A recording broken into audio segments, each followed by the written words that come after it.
1690 ஆங்கிலேய கிழக்கிந்திய கம்பெனி கல்கத்தா நகரத்தை உருவாக்குறாங்க. அதிலிருந்து அவங்களுடைய வணிகத்தலமா கல்கத்தா நகரம் இருக்கு. அங்கிருந்து தான் பிரிட்டனுக்கு நிறைய பொருட்களை ஏற்றுமதி பண்றாங்க. அவங்க வணிகம் பண்றதுக்கு முகலாயர்கிட்ட இவ்வளோ அமௌண்ட்டை கொடுத்து இதுல நாங்கள் வணிகம் பண்ணிக்கிறோம் அப்படின்னு சொல்லி, பட் அதையும் நாளடைவில் மிஸ்யூஸ் பண்ணுறாங்க. அதனால 1754 வங்காள நவாபா இருந்த சிராஜ் உத் தௌலா கல்கத்தா கோட்டையை கைப்பற்றாரு. சிராஜ் உத் தௌலா என்ன பண்ணியிருப்பாரு அப்படின்னா 146 ஆங்கிலேய வீரர்களை ஒரு சின்ன ரூம்குள்ள அடைச்சி வச்சிருவாரு. அதில் 3 பேர் இறந்துடுவாங்க. இருட்டறை துயர சம்பவம் அப்படின்னு சொல்றாங்க.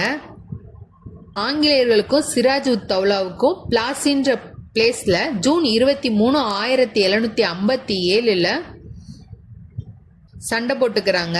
ஆனா சிராஜ் உத் தௌலா கூடயே இருந்த மீர் ஜாஃபர்னால ஆங்கிலேயர்கள் ஜெயிச்சிருவாங்க. சிராஜ் உத் தௌலா தோத்துருவாரு. மீர் ஜாஃபரை வங்காள நவாபா ஆங்கிலேயர்கள் அறிவிச்சிருப்பாங்க.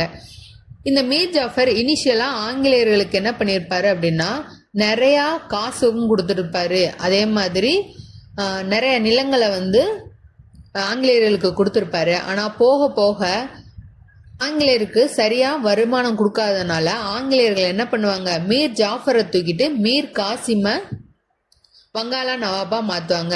ஆனா மீர் காசிமும் என்ன பண்ணுவாரு, ஆங்கிலேயர்களுக்கு தலையாட்டி பொம்மையா இருந்திருக்க மாட்டாரு. அதனால மீர் காசிம் கூடயும் ஆங்கிலேயர்கள் சண்டை போடுவாங்க. மீர் காசிம் ஆவாத்துக்கு தப்பிச்சு ஓடிடுவாரு.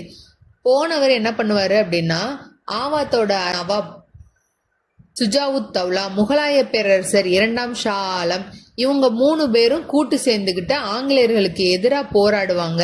அக்டோபர் 22, 1764 பக்சார்ன்ற பிளேஸ்ல மேஜர் ஹெக்டர் மன்ரோ இவங்க 3 பேர் கூட்டணியையும் தோற்கடிச்சு பக்சார் போர்ல ஆங்கிலேயர்கள் தான் ஜெயிப்பாங்க.